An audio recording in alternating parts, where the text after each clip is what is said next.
누구든 누군가에게 기대고 싶은 순간이 있지요. 저는 그 말이 왜 이리 오래 남는지 모르겠습니다. 그리고 그때는 몰랐습니다. 그 말이 제 마음을 깊게 흔들어 놓을 줄은. 67세 이종학은 새벽 6시에 눈을 떴다. 알람도 없이 몸이 먼저 움직였다.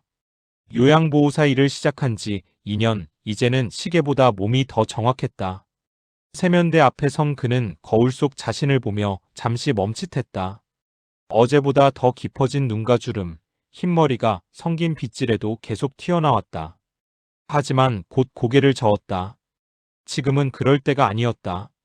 오전 9시 종학은 82세방 노인의 집 현관문을 열었다. 익숙한 소독약 냄새가 코를 찔렀다. 방 노인은 침대에 누운 채 천장을 바라보고 있었다.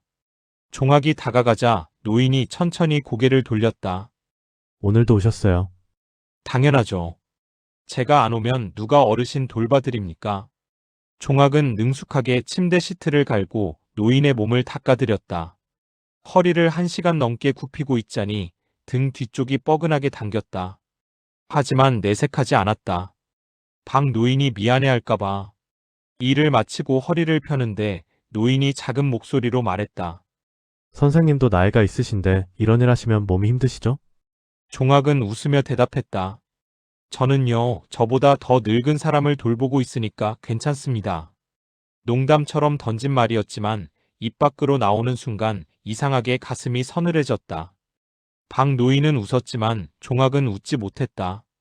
점심시간 종학은 센터 휴게실에서 도시락을 먹었다. 옆자리에 앉은 젊은 보호사가 말했다. 이 선생님, 오늘 4층 최할머니 케이스 저한테 넘기실래요? 거동이 거의 안 되셔서 힘드실 것 같은데. 배려였다. 분명히. 하지만 종학의 귀에는 다르게 들렸다. 당신도 이제 힘든 일 하기엔 나이가 있다는 뜻으로. 괜찮아요. 제가 할 수 있어요. 종학은 짧게 답하고 도시락 뚜껑을 닫았다. 밥맛이 없었다. 오후 3시 종학은 복도를 걷다가 유리창에 비친 자신의 모습을 보고 걸음을 멈췄다. 굽은 어깨, 느려진 걸음걸이, 힘없이 늘어진 팔. 언제부턴가 자신도 돌봄이 필요한 사람처럼 보이기 시작했다. 그는 유리창에서 시선을 떼지 못했다. 2년 전 이 일을 시작할 때만 해도 아직 일할 수 있다는 게 자랑스러웠다. 하지만 지금은 달랐다. 사람들 눈에 비친 자신은 일하는 사람이 아니라 곧 돌봄받을 사람이었다. 퇴근길 지하철에서 종학은 손등을 내려다봤다. 핏줄이 튀어나오고 검버섯이 번진 손. 아침에는 누군가를 씻겨주던 손이었지만 저녁이 되니 그저 늙은 손일 뿐이었다. 집에 도착해 현관문을 열자 텅 빈 공간이 그를 맞았다. 가족은 없었다. 2년 전 아내와 헤어진 뒤로 이 집에는 종학 혼자였다. 저녁을 대충 먹고 침대에 누웠지만 잠이 오지 않았다. 방 노인의 말이 자꾸 귓가에 맴돌았다. 선생님도 나이가 있으신데. 그 말 속에는 걱정도 있었지만 동시에 어떤 선언 같은 것도 섞여 있었다. 너도 곧 이쪽이다 라는. 종학은 천장을 바라보며 생각했다. 돌보는 사람과 돌봄받는 사람 사이의 경계는 대체 어디쯤일까? 그리고 자신은 지금 그 경계 중 어디쯤 서 있는 걸까? 잠들기 직전 종학은 작게 중얼거렸다. 나는 아직 괜찮은 건가? 하지만 그 대답을 해줄 사람은 아무도 없었다. 다음 날 아침에도 그는 똑같이 일어나 똑같은 일을 할 것이다. 그때 그는 알게 될 것이다. 자신이 서 있는 자리가 생각보다 훨씬 더 흔들리고 있다는 사실을. 월요일 오전 요양보호사 센터 회의실에는 12명의 보호사가 모여 앉았다. 종학은 맨 뒷자리에 자리를 잡았다. 예전에는 앞자리에 앉았지만 요즘은 자꾸 뒤로 물러나게 됐다. 팀장 김미숙이 이번 주 배정표를 띄웠다. 40대 중반의 그녀는 센터에서 가장 경력이 오래된 사람이었다. 화면을 가리키며 말했다. 이번 주 새로 들어온 케이스가 3건인데요. 모두 중증입니다. 거동이 거의 안 되시고 치매 증상도 있으셔서.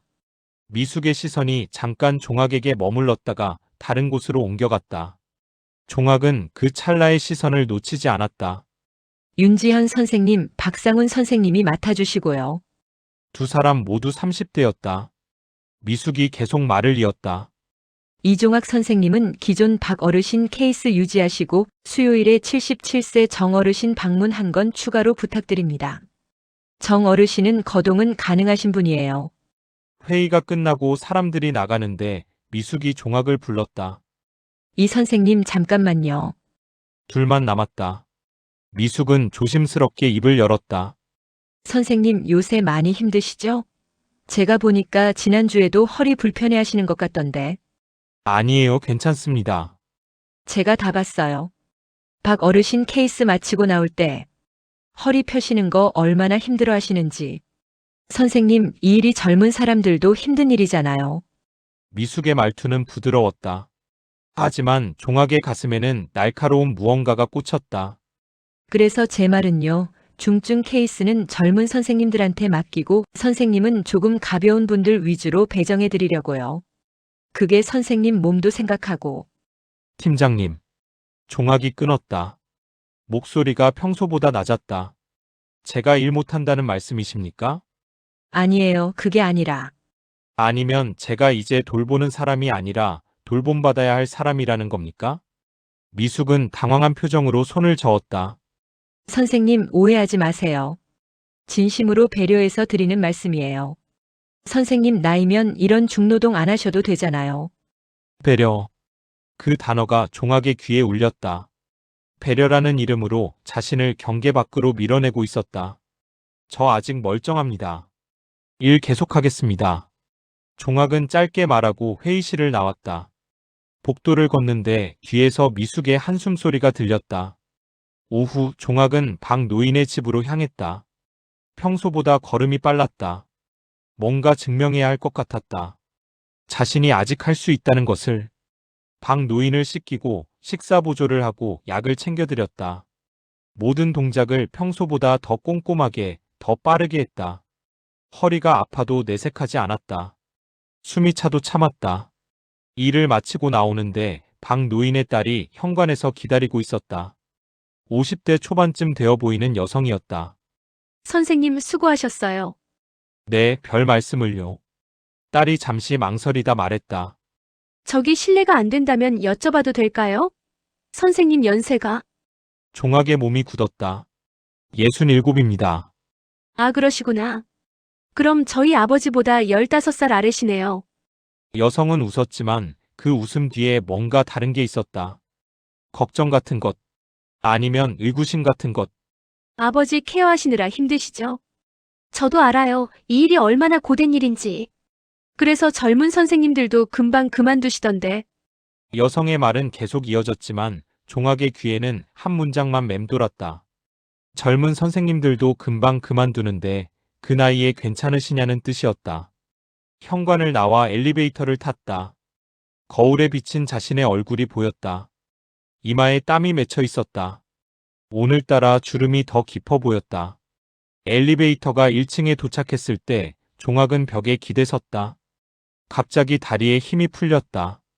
아침부터 계속 긴장하고 있었던 모양이었다. 그는 천천히 숨을 고르며 생각했다. 배려라는 말. 그 말 속에는 친절도 있었지만 동시에 선언도 섞여 있었다. 당신도 이제 이쪽 사람이라는. 퇴근길 지하철에서 종학은 창밖을 바라봤다. 어둑해진 하늘 아래로 불빛들이 흘러갔다. 문득 2년 전 이 일을 시작하던 날이 떠올랐다. 그때는 자신이 누군가를 돌볼 수 있다는 게 자랑스러웠다. 하지만 지금은 달랐다. 사람들은 그를 보며 대단하다고 생각하는 게 아니라 저 나이에 저런 일을 해야 하나라고 생각하고 있었다. 집에 돌아와 소파에 앉았다. 조용했다. 너무 조용했다. 종학은 손등을 내려다봤다. 오늘 하루 종일 누군가를 씻기고 닦아주고 먹여준 손. 하지만 이 손의 주인은 점점 사람들 눈에 돌보는 사람이 아니라 곧 돌봄받을 사람으로 보이고 있었다. 그는 눈을 감았다. 내일도 똑같은 일이 반복될 것이다. 배려라는 이름으로 조금씩 경계 밖으로 밀려날 것이다. 그리고 언젠가는 정말로 그 경계를 넘게 될 것이다. 문제는 그 언젠가가 생각보다 훨씬 가까이 와 있다는 것이었다. 목요일 아침 종학은 새로운 어르신을 만나러 갔다. 89세 최병수 할아버지. 서류에는 거동 가능, 경증 치매라고 적혀 있었다. 낡은 연립주택 3층, 종아기 초인종을 누르자 안에서 느린 발걸음 소리가 들렸다. 문이 열리고 키 작은 노인이 나타났다. 최 할아버지는 종악을 한참 들여다보더니 고개를 끄덕였다. 들어오세요. 집 안은 정돈되어 있었지만 어딘가 쓸쓸했다. 사진 액자들이 벽에 걸려 있었는데 모두 오래전 것들이었다. 최 할아버지는 거실 소파에 앉으며 말했다. 젊은 사람이 올 줄 알았는데 나랑 비슷한 분이 오셨네. 종악은 쓴웃음을 지었다. 비슷하다는 말. 이제는 그 말이 익숙해졌다. 제가 어르신 씻겨드리고 청소 도와드리겠습니다. 고맙소. 근데 말이요. 나도 한때는 남 돌보던 사람이었어. 최 할아버지가 창밖을 바라보며 말을 이었다. 30년 넘게 사회복지관에서 일했어요. 어려운 사람들 도와주고 노인분들 상담하고 그랬지. 그때는 내가 돕는 사람이었는데, 노인의 목소리가 잠시 멈췄다. 근데 어느 날부터인가 다들 나를 피해가더라고. 아니, 피한다기보다는 조심스러워 하더라고. 최 선생님 괜찮으세요? 이런 말만 계속 듣게 되고. 그때 알았어. 아, 내가 이제 저쪽으로 넘어갔구나. 종악의 손이 멈췄다. 그는 최 할아버지를 바라봤다. 노인의 눈가에 주름이 깊게 패여 있었고 손은 미세하게 떨리고 있었다. 저쪽이요? 돌보는 사람에서 돌봄받는 사람으로. 그 경계 말이요. 한번 넘어가면 다시 못 돌아와요. 최 할아버지는 자신의 손을 내려다봤다. 이 손으로 몇백 명을 도왔는데 이제는 이 손이 도움받아야 하는 손이 됐어. 참 아이러니하지 않소? 종악은 대답하지 못했다. 최 할아버지의 말이 마치 자신의 미래를 보는 것 같았다. 아니, 어쩌면 이미 현재일지도 몰랐다. 씻김을 도와드리며 종악은 노인의 등을 닦았다. 뼈가 그대로 드러날 만큼 마른 등. 한때 누군가를 안아주고 토닥여주던 등이었을 것이다. 하지만 지금은 누군가의 손길이 필요한 등이었다. 선생님은 나이가 어떻게 되시오? 최 할아버지가 물었다. 67입니다. 그럼 아직 젊은데 왜 이 일을 하시오? 다른 일도 많을 텐데. 종악은 잠시 망설였다. 그리고 솔직하게 답했다. 제가 아직 할 수 있는 일이라서요. 아직은 누군가를 돌볼 수 있으니까요. 최 할아버지는 고개를 끄덕였다. 그리고 조용히 말했다. 나도 그랬어요. 마지막까지 붙들고 싶었지. 돌보는 사람이라는 자리를. 근데 말이요. 그게 생각보다 빨리 끝나더라고. 노인의 목소리에 슬픔이 묻어났다. 어느 날 복지관에서 나를 명예퇴직시켰어. 겉으로는 공로를 취한다고 했지만 진짜 이유는 달랐지. 내가 계단 오르내리는 게 힘들어 보였나 봐. 민원인들이 내 얘기를 못 알아듣는다고 했나 봐. 그래서 나를 보호한다며 일을 빼앗았어. 최 할아버지는 쓴웃음을 지었다. 보호라는 게 참 무서운 말이에요. 그 말로 사람의 역할을 빼앗아도 되니까. 종악의 가슴이 철렁했다. 지난주 팀장이 했던 말이 떠올랐다. 선생님 몸 생각해서 배려해서. 그것도 보호라는 이름이었다. 일을 마치고 최 할아버지가 차를 내왔다. 둘은 마주 앉아 따뜻한 차를 마셨다. 창밖으로 봄볕이 들어왔지만 집 안은 어딘가 쌀쌀했다. 선생님, 나처럼은 되지 마시오. 최 할아버지가 말했다.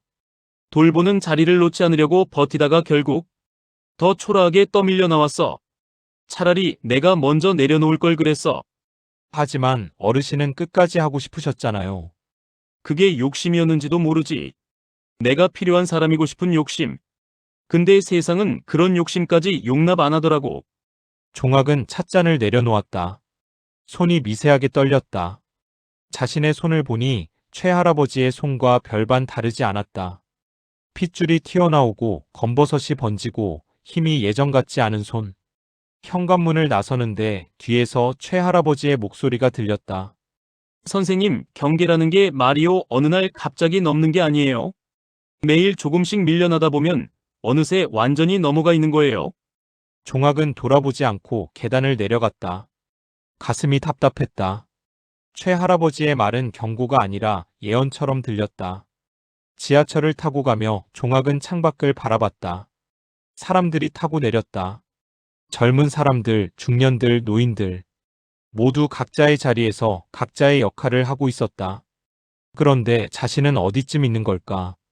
돌보는 사람과 돌봄받는 사람 사이. 그 경계 어딘가에서 종학은 점점 뒤로 밀려나고 있었다. 집에 도착해 거울을 봤다. 오늘따라 얼굴이 더 늙어 보였다. 아니, 어쩌면 계속 늙어가고 있었는데 오늘 처음 제대로 본 것인지도 몰랐다. 종학은 소파에 앉아 눈을 감았다. 최 할아버지의 말이 귓가에 맴돌았다. 한 번 넘어가면 다시 못 돌아와요. 그 말이 사실이라면 자신은 지금 어느 지점에 서 있는 걸까? 그리고 더 무서운 건 그 대답을 자신도 모른다는 것이었다. 경계는 명확하지 않았다. 어느 날 문득 뒤돌아보니 이미 넘어와 있는 것. 그게 늙음이라는 것의 본질이었다. 토요일 오후 종학은 방문 돌봄 일정을 하나 더 맡았다. 주말 근무는 수당이 조금 더 붙었고 무엇보다 집에 혼자 있는 것보다 나았다. 80세 김명자 할머니. 서류상으로는 독거노인, 경증 관절염, 거동 가능이었다. 종학은 할머니 집 주소를 확인하고 버스에 올랐다. 날씨가 흐렸다. 곧 비가 올 것 같았다. 할머니는 5층 빌라에 살고 있었다. 엘리베이터가 없는 건물이었다. 종학은 계단을 천천히 올라갔다. 2층까지는 괜찮았다. 3층에서 숨이 차기 시작했다. 4층에서 잠시 멈춰섰다. 무릎이 뻐근했다. 예전에는 이 정도 계단쯤이야. 종학은 난간을 잡고 마지막 층을 올랐다. 5층에 도착했을 때 숨이 거칠게 나왔다. 이마에 땀이 맺혔다. 잠시 숨을 고르고 초인종을 눌렀다. 김할머니는 생각보다 정정해 보였다. 허리는 약간 굽었지만 혼자 걷는데 문제 없었다. 어서 오세요. 계단 오르시느라 힘드셨죠? 아닙니다. 괜찮습니다. 종학은 가방을 내려놓고 일을 시작했다. 집안 청소를 돕고 욕실 청소를 하고 김할머니가 손질하기 어려운 높은 곳을 닦았다. 선반 위를 닦으려고 의자에 올라갔다. 그때였다. 어지러움이 밀려왔다. 갑자기 시야가 흐려지며 몸이 흔들렸다. 아! 종학은 균형을 잃었다. 몸이 앞으로 쏠렸다. 황급히 선반을 잡았지만 손이 미끄러졌다. 그대로 바닥으로 떨어질 뻔한 순간 옆에 있던 싱크대 모서리를 붙잡았다. 쿵! 한쪽 무릎이 바닥에 부딪혔다. 종학은 그대로 주저앉았다. 손은 싱크대를 붙들고 있었고 다리는 바닥에 꿀려 있었다. 선생님, 김할머니가 다가왔다. 떨리는 손으로 종학의 팔을 잡았다. 괜찮으세요? 어디 다치셨어요? 80세 노인이 67세 보호사를 부축하고 있었다. 역전된 장면이었다. 돌보는 사람이 돌봄받는 사람으로 바뀌는 순간 종학의 온몸에서 힘이 빠졌다. 아픈 것보다 더 큰 충격이 가슴을 짓눌렀다. 할머니의 떨리는 손이 자신의 팔을 붙들고 있었다. 관절염으로 제대로 펴지지도 않는 그 손이. 선생님, 일어나세요. 제가 도와드릴게요. 할머니의 목소리에 걱정이 묻어났다. 종학은 천천히 일어섰다. 할머니가 옆에서 팔을 받쳐주었다. 거실 소파까지 가는 짧은 거리, 종학은 할머니의 부축을 받으며 걸었다. 소파에 앉자 할머니가 물을 가져왔다. 천천히 드세요. 놀라셨죠? 종학은 물을 받아들고 할머니를 바라봤다. 80세 노인이 67세 보호사를 걱정하는 눈빛. 그 눈빛 속에는 연민이 있었다. 동정이 있었다. 괜찮습니다. 제가 실수했습니다. 실수가 아니에요. 선생님도 나이가 있으시잖아요. 이런 일 하시면 몸이 힘드실 텐데. 또 그 말이었다. 나이. 할머니는 선의로 하는 말이었다. 하지만 그 말 속에는 분명한 선언이 담겨 있었다. 당신도 이제 우리 쪽 사람이라는. 정말 괜찮으세요? 병원 가보셔야 하는 거 아니에요? 아닙니다. 조금 쉬면 됩니다. 종학은 일어서려 했다. 하지만 무릎에 통증이 왔다. 얼굴을 찌푸리자 할머니가 재빨리 손을 뻗었다. 천천히 하세요. 무리하지 마시고. 그 손길이 종학을 무너뜨렸다. 지금 이 순간 자신은 돌보는 사람이 아니었다. 돌봄받는 사람이었다. 80세 할머니의 걱정을 받는, 부축을 받는, 위로를 받는 사람이었다. 종학은 고개를 떨구었다. 할머니가 가져온 파스를 무릎에 붙이며 말했다. 선생님, 이런 일 안 하셔도 되잖아요. 선생님 나이면 쉬셔야죠. 저는 아직 일할 수 있습니다. 그래도 몸이 따라줘야죠. 오늘 보니까 많이 힘들어 보이시던데. 할머니의 말은 부드러웠지만 종학의 귀에는 선고처럼 들렸다. 당신은 이제 한계에 왔다는. 30분쯤 지나 종학은 겨우 일어섰다. 무릎은 여전히 아팠지만 일을 마무리해야 했다. 할머니가 말렸지만 종학은 고집했다. 제가 할 일은 제가 해야 합니다. 남은 청소를 마치고 짐을 챙겼다. 할머니가 현관까지 따라 나왔다. 조심히 가세요. 그리고 선생님 너무 무리하지 마세요. 당신도 돌봄이 필요한 나이예요. 현관문이 닫혔다. 종학은 계단 앞에 섰다. 5층에서 1층까지. 올라올 때도 힘들었는데 내려가는 것은 더 두려웠다. 무릎이 욱신거렸다. 한 계단씩 내려갔다. 난간을 꽉 잡고 천천히 조심스럽게. 4층, 3층, 2층. 젊은 사람이 옆을 빠르게 지나쳤다. 종학은 비켜서서 길을 내줬다. 1층에 도착했을 때 종학은 벽에 기댔다. 숨이 거칠었다. 온몸에서 힘이 빠졌다. 무릎만 아픈 게 아니었다. 자존심이 아팠다. 존재감이 무너졌다. 밖으로 나오니 비가 내리기 시작했다. 종학은 우산도 없이 그냥 걸었다. 비에 젖어도 상관없었다. 지금 이 순간 그는 아무것도 느끼고 싶지 않았다. 정류장에서 버스를 기다리며 종학은 자신의 손을 봤다. 떨리고 있었다. 추워서가 아니었다. 두려움 때문이었다. 오늘 할머니 집에서 일어난 일. 그것은 단순한 실수가 아니었다. 경고였다. 자신의 몸이 보내는 신호였다. 너는 이제 한계에 왔다는. 버스에 올라 창밖을 바라봤다. 빗물이 유리창을 타고 흘러내렸다. 종학은 문득 깨달았다. 경계는 어느 날 갑자기 넘는 게 아니라는 것을. 매일 조금씩 밀려나다가 어느 순간 완전히 넘어가 있는 것이라는 것을. 그리고 자신은 지금 그 경계의 끝자락에 서 있다는 것을. 집에 도착해 소파에 앉았다. 무릎이 여전히 욱신거렸다. 하지만 더 아픈 건 따로 있었다. 오늘 자신이 목격한 장면. 80세 할머니가 자신을 부축하던 그 순간. 그때 종학은 알았다. 자신이 돌보는 사람의 자리에서 이미 멀어지고 있다는 것을. 그리고 그 자리로 돌아갈 수 없을지도 모른다는 것을. 종학은 눈을 감았다. 어둠 속에서 질문 하나가 떠올랐다. 나는 이제 어디로 가는 건가? 그 대답은 아무도 해주지 않았다.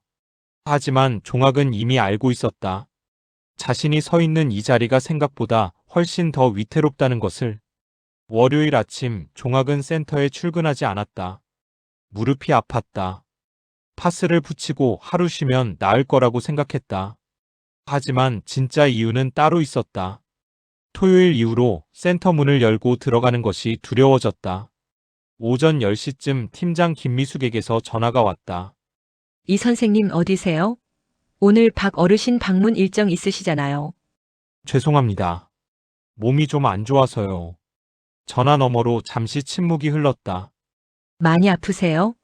병원은 다녀오셨어요? 괜찮습니다. 하루 쉬면 될 것 같습니다. 그러시면 오늘 일정은 제가 다른 선생님한테 넘길게요. 푹 쉬세요. 전화가 끊겼다. 종학은 침대에 누워 천장을 바라봤다. 미숙의 목소리에는 걱정도 있었지만 동시에 다른 것도 섞여 있었다. 역시라는 뉘앙스. 예상했다는 듯한 어조. 화요일에도 출근하지 않았다. 무릎은 나아지고 있었지만 마음이 따라주지 않았다. 거울을 보니 얼굴이 푸석해져 있었다. 이틀 동안 제대로 씻지도 않았다. 수요일 오전 미숙에게서 다시 전화가 왔다. 이 선생님 괜찮으세요? 병원 한번 가보시는 게 어때요? 괜찮습니다. 내일 출근하겠습니다. 아니에요. 무리하지 마세요. 선생님, 저희가 한번 만나서 얘기 좀 할 수 있을까요? 종학의 가슴이 철렁했다. 얘기라는 단어. 그 뒤에 무엇이 올지 뻔했다. 무슨 얘기입니까? 선생님 건강도 그렇고 앞으로 근무 방식에 대해서 조정이 필요할 것 같아서요. 조정. 그 단어가 종학의 귀에 울렸다. 조정이라는 이름으로 자리를 빼앗는 것, 배려라는 이름으로 밀어내는 것. 알겠습니다. 목요일 오후 2시 종학은 센터 상담실에 앉아 있었다. 미숙이 맞은편에 앉았다. 그녀는 조심스럽게 입을 열었다. 이 선생님 2년 동안 정말 고생 많으셨어요. 선생님 덕분에 많은 어르신들이 도움 받으셨고요. 과거형이었다. 덕분에 받으셨고. 종학은 손을 꼭 쥐었다. 이제 그만두라는 말씀이십니까? 아니에요. 그게 아니라 미숙이 서류 한 장을 꺼냈다. 근무 시간을 줄이시면 어떨까 해서요. 주 5일에서 주 3일로. 그리고 중증 케이스는 빼고 경증 분들만. 선생님 몸도 생각하셔야죠. 종학은 서류를 내려다봤다. 근무 조정 동의서라고 적혀 있었다. 친절한 단어들로 포장되어 있었지만 본질은 명확했다. 당신은 이제 전력이 아니라는 것. 주 3일이면 수입이 절반으로 줄어듭니다. 그래도 건강이 우선 아닙니까? 선생님 토요일 김어르신 댁에서 넘어지셨다는 얘기 들었어요. 다행히 크게 다치진 않으셨지만 다음번엔 어떻게 될지 모르잖아요. 미숙의 말은 합리적이었다. 논리적이었다. 하지만 종학에게는 사형 선고처럼 들렸다. 저는 아직 일할 수 있습니다. 선생님, 미숙이 몸을 앞으로 기울였다. 저도 이 일 15년 했어요. 수많은 보호사들 봤죠. 그분들 중에 자기 한계를 인정 못하고 버티다가 크게 다친 분들 많았어요. 어떤 분은 어르신 옮기다가 허리 다쳐서 지금도 고생하시고 어떤 분은 계단에서 굴러떨어져서 입원하셨어요. 미숙의 목소리에 진심이 담겨 있었다. 선생님이 다치는 것도 문제지만 어르신까지 다치실 수 있어요. 만약 선생님이 어르신 케어하다가 쓰러지시면 어떡하시려고요? 종학은 대답하지 못했다. 그 가능성을 생각하지 않았던 건 아니었다. 토요일 할머니 집에서 넘어졌을 때 그 생각이 스쳤다. 만약 할머니를 부축하다가 쓰러졌다면 시간을 좀 주시겠습니까? 종학이 말했다. 생각할 시간이 필요합니다. 물론이죠. 천천히 생각하세요. 다음 주까지 답변 주시면 돼요. 상담실을 나왔다. 복도를 걷는데 다른 보호사들이 지나갔다.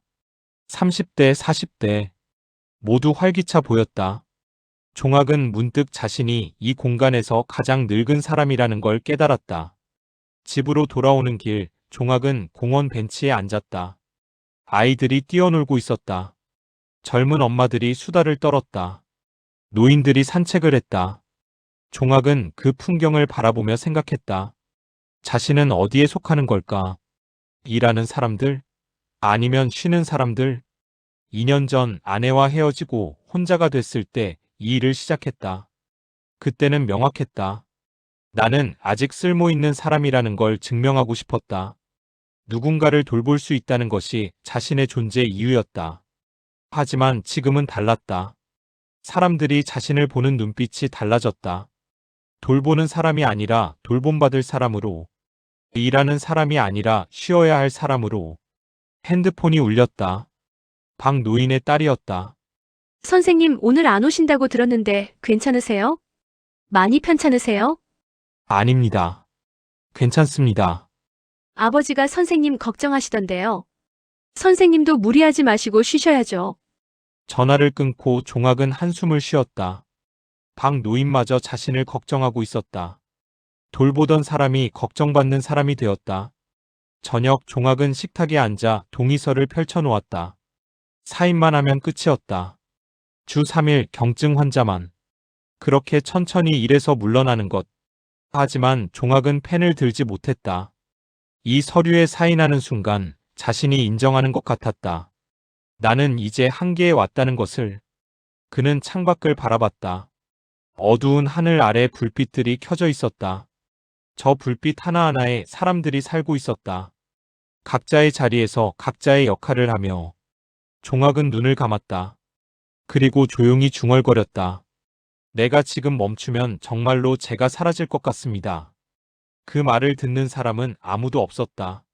하지만 종학은 자신에게 다짐했다. 조금만 더 버티면 증명할 수 있을 것 같았다. 자신이 아직 필요한 사람이라는 것을. 금요일 아침 종학은 미숙에게 전화했다. 팀장님, 저 다음 주부터 출근하겠습니다. 동의서는요? 조금만 더 생각해 보겠습니다. 지금 당장은 사인할 수 없을 것 같습니다. 전화 너머로 미숙의 한숨 소리가 들렸다. 선생님 무리하지 마세요. 무리가 아닙니다. 제가 할 수 있는 일입니다. 전화를 끊고 종학은 거울을 봤다. 여전히 늙은 얼굴이었다. 하지만 그 눈빛만은 아직 살아 있었다. 그는 옷을 갈아입고 밖으로 나갔다. 걸으며 무릎 상태를 확인했다. 아직 조금 아팠지만 견딜만 했다. 공원을 한 바퀴 돌았다. 숨이 찼지만 멈추지 않았다. 벤치에 앉아 숨을 고르며 종학은 생각했다. 언젠가는 정말로 이 일을 그만둘 날이 올 것이다. 언젠가는 돌보는 사람에서 돌봄받는 사람으로 넘어갈 것이다. 하지만 지금은 아니었다. 아직은 아니었다. 조금만 더 자신의 자리를 지키고 싶었다. 그것이 욕심이든 집착이든 상관없었다. 돌봄이라는 일은 종학에게 돈이 아니었다. 생계도 아니었다. 그것은 증거였다. 자신이 아직 할 수 있는 역할이 있다는, 아직 필요한 사람이라는, 아직 사라지지 않았다는 증거. 종학은 일어섰다. 무릎이 욱신거렸지만 걸을 수 있었다. 천천히 조심스럽게. 하지만 멈추지 않고. 집으로 돌아오며 그는 다짐했다. 다음 주 월요일 센터에 출근할 것이다. 박 노인을 돌볼 것이다. 그리고 증명할 것이다. 자신이 아직 돌보는 사람의 자리에 있을 수 있다는 것을. 비록 그 자리가 흔들리고 있고 언젠가는 무너질지라도 지금 이 순간만큼은 그 자리를 지킬 것이다. 그것이 이종학이 선택한 길이었다. 무모할지 몰라도 외로울지 몰라도 그가 선택할 수 있는 유일한 길이었다. 월요일 아침 종학은 새벽 5시에 일어났다. 평소보다 1시간 일찍이었다. 무릎에 파스를 새로 붙이고 가벼운 스트레칭을 했다. 거울 앞에 서서 자신을 똑바로 바라봤다. 할 수 있다. 작게 중얼거리고 집을 나섰다. 센터에 도착하자 미숙이 놀란 표정으로 맞았다. 이 선생님 오셨어요? 괜찮으세요? 네, 괜찮습니다. 무리하지 마시고 힘들면 언제든 말씀하세요. 종학은 고개를 끄덕이고 락커로 갔다. 다른 보호사들이 그를 힐끗힐끗 쳐다봤다. 걱정 어린 시선들. 종학은 애써 무시했다. 오전 9시 박 노인의 집. 초인종을 누르자 노인의 딸이 문을 열었다. 선생님 괜찮으세요? 많이 걱정했어요. 죄송합니다. 며칠 쉬었습니다. 집 안으로 들어가니 박 노인이 침대에 누워 있었다. 종학을 보자 노인의 얼굴에 미소가 번졌다. 선생님 많이 편찮으셨다면서요? 아닙니다. 괜찮습니다. 오늘도 제가 모시겠습니다. 종학은 평소보다 더 천천히, 더 신중하게 움직였다. 서두르지 않았다. 무릎에 무리가 가지 않도록 자세를 낮출 때도 조심스럽게 했다. 박 노인을 씻겨드리며 종학은 노인의 등을 부드럽게 닦았다. 예전처럼 빠르지는 않았다. 하지만 더 섬세했다. 더 조심스러웠다. 노인의 피부가 찢어지지 않도록, 불편하지 않도록. 선생님, 박 노인이 작은 목소리로 말했다. 선생님이 오면 마음이 편해요. 종학의 손이 잠시 멈췄다. 왜요? 다른 분들은 빨리빨리 하시거든요. 일처럼. 근데 선생님은 천천히 하시잖아요. 마치 가족 돌보듯이. 노인의 말에 종학의 가슴이 뭉클해졌다. 제가 느려서 그런 겁니다. 아니에요. 그게 좋아요. 나도 이제 느리니까. 선생님 속도가 나한테 딱 맞아요. 종학은 침묵했다. 노인의 말 속에 담긴 의미를 이해했다. 자신의 느림이 예전 같지 않은 속도가 오히려 노인에게는 편안함이 되고 있었다. 일을 마치고 나오는데 박 노인이 다시 말했다. 선생님 무리하지 마세요. 천천히 해도 돼요. 어차피 우리 둘 다 서두를 곳 없잖아요. 그 말에 종학은 처음으로 작게 웃었다. 오후 종학은 최할아버지 댁을 방문했다. 89세 최할아버지는 현관에서 종학을 맞으며 말했다. 며칠 안 오시길래 무슨 일 있으신가 했어요. 몸이 좀 안 좋았습니다. 그럴 줄 알았어요. 역시 이 일이 쉽지 않죠. 종학은 할아버지와 함께 차를 마셨다. 최 할아버지가 조용히 말했다. 선생님, 저번에 제가 한 말 기억하세요? 돌보는 자리를 놓지 말라고. 네. 그 말 취소할게요. 종학이 할아버지를 바라봤다. 왜요? 며칠 생각해봤는데 말이요. 돌보는 자리를 지키는 것도 중요하지만 어떻게 지키느냐가 더 중요한 것 같아요. 최 할아버지는 창밖을 바라봤다. 나는 끝까지 붙들려고 했어요. 그러다 결국 초라하게 떠밀렸죠. 근데 선생님은 다르게 하셔야 해요. 자기 속도로, 자기 방식으로. 제 속도요? 그래요. 빠르지 않아도 돼요. 예전만큼 못해도 돼요. 중요한 건 지금 할 수 있는 만큼 하는 거예요. 그게 진짜 돌봄이에요. 할아버지의 말이 종학의 가슴에 스며들었다. 저번에 선생님 일하시는 거 봤는데 천천히 하시더라고요. 서두르지 않고. 그게 좋아 보였어요. 나한테는 그 속도가 딱 맞았거든요. 종학은 찻잔을 내려놓았다. 할아버지가 계속 말했다. 선생님, 젊은 사람들은 빠르게 돌봐요. 효율적으로.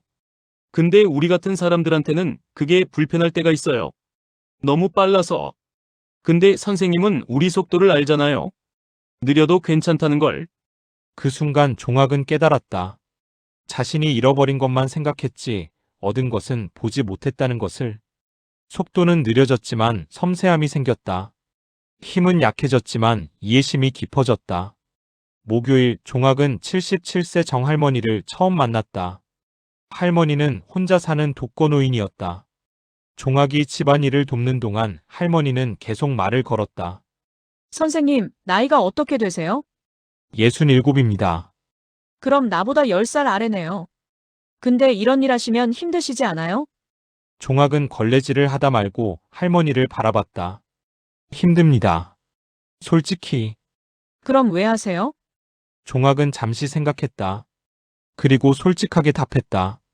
제가 아직 할 수 있는 일이라서요. 그리고 누군가한테 필요한 사람이고 싶어서요. 정할머니는 고개를 끄덕였다. 알아요, 그 마음. 나도 그래요. 혼자 살지만 아직 내가 뭔가 할 수 있다는 걸 증명하고 싶거든요. 근데 사람들은 자꾸 쉬라고만 하죠. 할머니의 눈빛에 외로움이 묻어났다. 선생님이 와서 도와주시는 건 고마워요. 근데 그보다 더 좋은 건 선생님이 나를 무능한 사람으로 안 보신다는 거예요. 함께 일하는 사람처럼 대해주시잖아요. 종학은 처음으로 자신이 하는 일의 의미를 다르게 보았다. 단순히 돌보는 것이 아니라 함께하는 것. 위에서 아래로 베푸는 것이 아니라 옆에서 나란히 걷는 것. 금요일 저녁 종학은 센터 휴게실에서 미숙을 마주쳤다. 이 선생님 이번 주 어떠셨어요? 괜찮았습니다. 미숙이 조심스럽게 물었다. 동의서는 생각해 보셨어요? 종학은 잠시 망설이다 말했다. 팀장님, 제가 주 5일은 힘들 것 같습니다. 미숙의 얼굴에 안도의 빛이 스쳤다. 그럼 주 3일로. 주 4일 하면 안 될까요? 대신 하루 근무 시간을 조금 줄이고요. 그리고 중증 케이스는 빼주시되 경증이랑 중간 정도는 제가 맡고 싶습니다. 미숙이 놀란 표정으로 종학을 바라봤다. 선생님, 저도 제 한계를 인정해야 한다는 걸 알았습니다. 근데 완전히 물러나고 싶지는 않아요. 제 속도로 제가 할 수 있는 만큼만 하고 싶습니다. 미숙은 잠시 생각하더니 고개를 끄덕였다. 알겠습니다.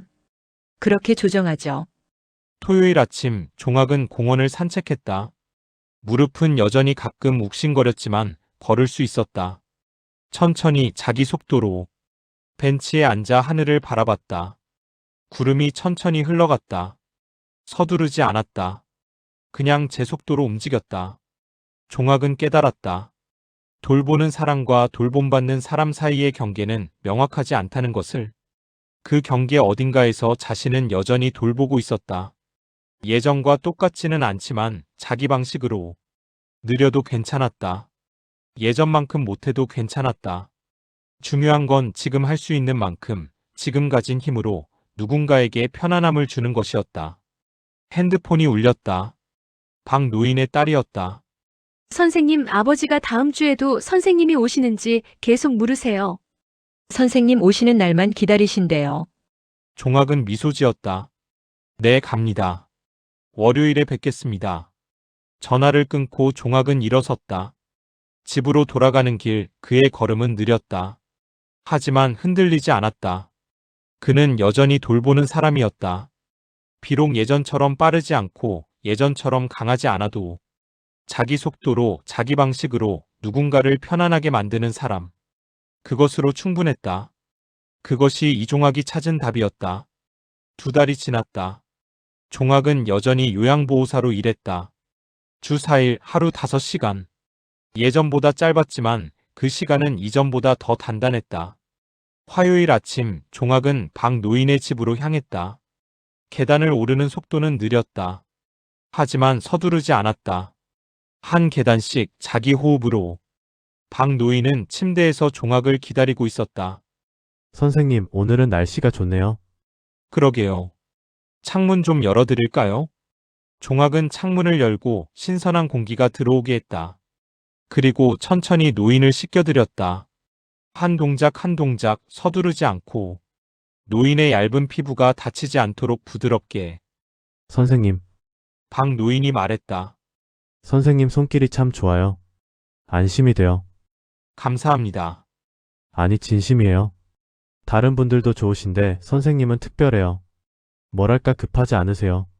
나를 기다려주시는 느낌? 종학은 잠시 손을 멈추고 노인을 바라봤다. 제가 느려서 그런 겁니다.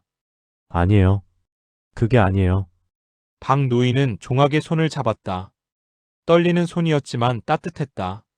선생님은 나를 이해하세요. 늙는다는 게 뭔지, 몸이 말을 안 듣는다는 게 뭔지. 그래서 절대 재촉하지 않으시잖아요. 노인의 눈가에 눈물이 맺혔다. 그게 얼마나 고마운지 아세요?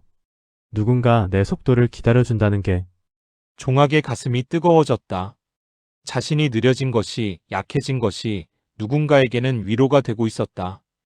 오후 종학은 최할아버지와 함께 차를 마셨다. 할아버지는 요즘 컨디션이 좋아 보였다. 선생님, 요새 표정이 편해 보여요. 그래요? 네. 처음 오셨을 때는 뭔가 증명하려는 것처럼 보였는데 지금은 그냥 자연스러워요. 종학은 찻잔을 들었다. 할아버지 말이 맞았다. 처음에는 증명하려 했다. 자신이 아직 할 수 있다는 것을. 하지만 지금은 달랐다. 저도 이제 알 것 같아요. 돌보는 게 힘으로 하는 게 아니라는 걸. 그럼요. 마음으로 하는 거죠. 최할아버지가 웃었다. 선생님 덕분에 나도 깨달았어요. 돌보는 사람과 돌봄받는 사람이 따로 있는 게 아니라는 걸. 우린 다 서로를 돌보고 있는 거예요. 종학은 고개를 끄덕였다. 할아버지의 말이 가슴에 와닿았다. 목요일 저녁 센터에서 퇴근하는 길에 종학은 젊은 보호사 윤지연을 만났다. 이 선생님 수고하셨어요. 지연 씨도요. 엘리베이터를 함께 타고 내려가며 지연이 물었다. 선생님, 이 일하시면서 힘들지 않으세요? 저도 힘든데 선생님은. 힘들죠. 종학은 솔직하게 답했다. 근데 힘든 게 나쁜 건 아니에요. 그냥 내가 할 수 있는 만큼 하면 돼요. 지연이 종학을 바라봤다. 선생님은 대단하세요. 그 나이에도 이 일을 하시다니. 대단한 게 아니에요. 그냥 아직 할 수 있는 일이 있다는 게 감사한 거예요. 엘리베이터 문이 열렸다. 둘은 함께 밖으로 나왔다. 해가 지고 있었다. 하늘이 붉게 물들었다. 금요일 아침 종학은 정할머니 댁을 방문했다. 할머니는 부엌에서 무언가를 만들고 있었다. 선생님, 제가 오늘 김치찌개 끓였어요. 같이 드시겠어요? 제가 어르신 도와드리러 온 건데. 그래도 되잖아요. 함께 먹어요. 둘은 작은 식탁에 마주 앉았다. 할머니가 따뜻한 찌개를 떠서 종학 앞에 놓았다. 선생님, 제가 감사해요. 제가 감사하죠. 아니에요. 선생님은 절 불쌍한 사람으로 안 보세요. 도와줘야 할 사람이 아니라 함께 사는 사람으로 봐주시잖아요. 할머니의 목소리가 떨렸다. 혼자 사니까 사람들이 자꾸 걱정해요. 괜찮으세요? 힘드시죠? 그런 말들. 고마운데 가끔은 내가 정말 힘없는 사람이 된 것 같아요. 할머니가 눈물을 닦았다. 근데 선생님은 달라요. 같이 차 마시고 같이 밥 먹고 그냥 사람으로 대해주세요. 그게 얼마나 고마운지. 종학은 할머니의 손을 잡았다. 주름진 손. 자신의 손과 별반 다르지 않은 손. 저도 어르신한테 배워요. 혼자 살아도 괜찮다는 걸. 느려도 괜찮다는 걸. 두 사람은 말없이 식사를 했다. 창밖으로 햇살이 들어왔다. 작은 부엌이지만 따뜻했다. 주말 종학은 집에서 쉬었다. 소파에 앉아 창밖을 바라봤다. 아이들이 놀이터에서 뛰어놀았다. 부부가 손잡고 걸었다. 노인이 지팡이를 짚고 산책했다. 모두 각자의 속도로 살아가고 있었다. 빠르거나 느리거나, 젊거나 늙거나, 상관없었다. 중요한 건 멈추지 않고 걷는 것이었다. 종학은 자신의 손을 내려다봤다. 핏줄이 튀어나오고 검버섯이 번진 손. 하지만 이 손은 여전히 누군가를 씻겨주고 안아주고 위로할 수 있는 손이었다. 예전만큼 강하지 않아도 괜찮았다. 예전만큼 빠르지 않아도 괜찮았다. 지금 할 수 있는 만큼 지금 가진 힘으로 누군가에게 온기를 전할 수 있다면 충분했다. 종학은 핸드폰을 꺼내 미숙에게 문자를 보냈다. 팀장님, 다음 주 일정 확인 부탁드립니다. 준비되어 있습니다. 답장이 왔다. 네, 선생님. 월요일 박 어르신, 화요일 최 어르신, 목요일 정 어르신 댁입니다. 무리하지 마시고 천천히 하세요. 종학은 미소 지었다. 천천히. 그 말이 이제는 격려처럼 들렸다. 월요일 아침 종학은 다시 일을 시작했다. 센터로 가는 길 그는 자신의 그림자를 내려다봤다. 조금 굽었지만 여전히 걷고 있었다. 돌보는 사람과 돌봄받는 사람. 그 경계는 언제나 흐릿했다. 오늘 돕는 사람이 내일은 도움받을 수도 있었다. 하지만 그것이 두렵지 않았다. 왜냐하면 종학은 이제 알았다. 돌봄이란 위에서 아래로 베푸는 것이 아니라는 것을. 사람과 사람이 서로에게 기대어 함께 걷는 것이라는 걸. 강함도 약함도 아닌, 의무도 시혜도 아닌, 그저 사람이 사람에게 남기는 마지막 온기. 그것이 돌봄이었다. 종학은 박 노인의 집 계단을 올랐다. 천천히 한 계단씩. 숨이 찼지만 멈추지 않았다. 무릎이 아팠지만 견딜 수 있었다. 5층에 도착해 초인종을 눌렀다. 문이 열리고 박 노인이 웃으며 말했다. 선생님, 기다렸어요. 네, 왔습니다. 종학은 집 안으로 들어갔다. 그리고 다시 일을 시작했다. 자기 속도로, 자기 방식으로. 그날 저녁 집으로 돌아오는 길에 종학은 하늘을 올려다봤다. 별이 떠오르고 있었다. 작고 희미했지만 빛나고 있었다. 종학도 그랬다. 작고 느리고 때로는 흔들렸지만 여전히 빛나고 있었다. 누군가에게는 기다려지는 사람으로, 누군가에게는 편안함을 주는 사람으로. 그는 집 현관문을 열며 조용히 물었다. 당신이라면 누군가의 마지막 온기를 지켜내는 이 자리를 어떻게 바라보시겠습니까? 대답은 없었다. 하지만 괜찮았다. 그 질문은 답을 구하는 것이 아니라 생각하게 만드는 것이었다. 종학은 불을 켰다. 작은 집이었지만 따뜻했다. 내일도 그는 일어날 것이다. 누군가를 돌보러 갈 것이다. 천천히 자기 속도로. 그것이 이종학이 선택한 삶이었다. 완벽하지 않아도 강하지 않아도 돌보는 손과 돌봄받는 손이 결국 다르지 않다는 것을 아는 사람의 살. 그리고 그 삶은 여전히 계속되고 있었다. 이종학 씨는 지금도 요양보호사로 일하고 있습니다. 주 4일 하루 5시간. 예전보다 짧지만 그 시간은 누구보다 단단합니다. 그는 더 이상 증명하려 하지 않습니다. 대신 지금 할 수 있는 만큼 자기 속도로 누군가에게 온기를 전합니다. 돌보는 사람과 돌봄받는 사람. 그 경계는 생각보다 흐릿했습니다. 하지만 종학 씨는 이제 압니다. 돌봄이란 위에서 아래로 베푸는 것이 아니라 사람과 사람이 서로에게 남기는 마지막 온기라는 걸. 언젠가 종학 씨도 완전히 돌봄받는 자리로 넘어갈 날이 올 것입니다. 하지만 그날이 와도 괜찮습니다.